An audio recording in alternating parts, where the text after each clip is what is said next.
Hello students, so let's read this question. The question is, let A vector and B vector be two unit vectors and theta is the angle between them.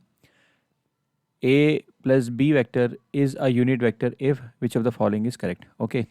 सो जैसे कि मैं बताया कि हमें जो given vectors हैं ए and B दोनों के यूनिट, इसका मतलब इनका मैग्नीट्यूड कितना होगा, 1 होगा। और हमें ये भी बताया गया उनके बीच में एंगल कितना है, theta is the angle between them. Now हमें ये भी बताया गया कि a vector plus b vector is a unit vector as a vector plus b vector is a unit vector.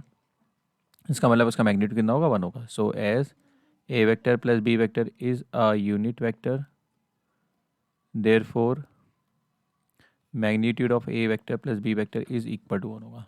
ना अगर ये इक्वल टू 1 है तो इसका मतलब इनका स्क्वायर जो है a vector plus b vector का मैग्नीट्यूड का स्क्वायर भी कितना होगा, 1 होगा। अच्छा, a vector plus b vector का मैग्नीट्यूड का स्क्वायर को हम क्या लिख सकते हैं, a vector plus b vector का whole square that is equal to 1। तो इससे क्या हो जाएगा, तुम्हारा magnitude of a square plus magnitude of, मतलब डॉट प्रोडक्ट, ये स्क्वायर लिखने का मतलब है कि इसका डॉट प्रोडक्ट कितना है, 1 है।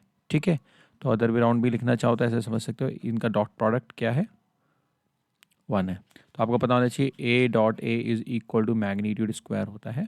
सो अब मैं इसको एक्सपेंड कर रहा हूँ, तो अगर आप एक्सपेंड करोगे हमारे आइडेंटिटी, तो a magnitude of a vector square magnitude b vector square plus 2 a dot b, वो कितना हो जाएगा तुम्हारा, 1।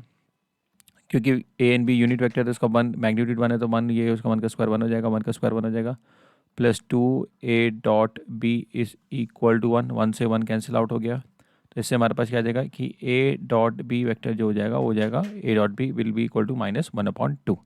अब हमसे क्या पूछ रहा है कि अगर ये दोनों वेक्टर है तो थीटा की वैल्यू कितनी होगी ना, angle between a and b vector निकालना। तो हम जानते हैं कि angle between a and b vector किससे मिलता है, cos theta is equal to a dot b divided magnitude of a magnitude of B.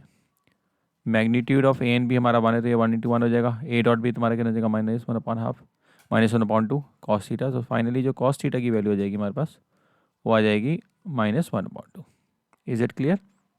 तो सबसे पहले हमने क्या था, जो गिवन कंडीशन था, सबसे पहले हमने ए डॉट बी निकाला। ए डॉट बी को यूज़ कर रहे हैं हम angle between a and b vector निकालने के लिए। ठीक है, सो कॉस थीटा हमारा -1/2 आ गया है। हमारा पता आफ्टर स्कूल टू कॉलेज के हिसाब से जाएंगे तो हमारे पास कॉस नेगेटिव होता है सेकंड क्वाड्रेंट में, थर्ड क्वाड्रेंट में, बट थर्ड क्वाड्रेंट में एंगल लाई नहीं कर सकता क्योंकि हमारा जो एंगल लाई करेगा 0 से लेकर 180 के बीच में। तो इसलिए थीटा क्या हो जाएगा हमारे पास, कॉस इनवर्स -1/2। अब हम निकाल लेते हैं कॉस इनवर्स -1/2 में, तो ठीक है, जो वैल्यू आएगी हमारी हो जाएगी पाई माइनस π/3। सो थीटा आ जाएगा हमारा 2π/3। So 2π/3 is the final answer. That's why that fourth option is the correct option. Bachcho, I hope you understood it well. Best of luck.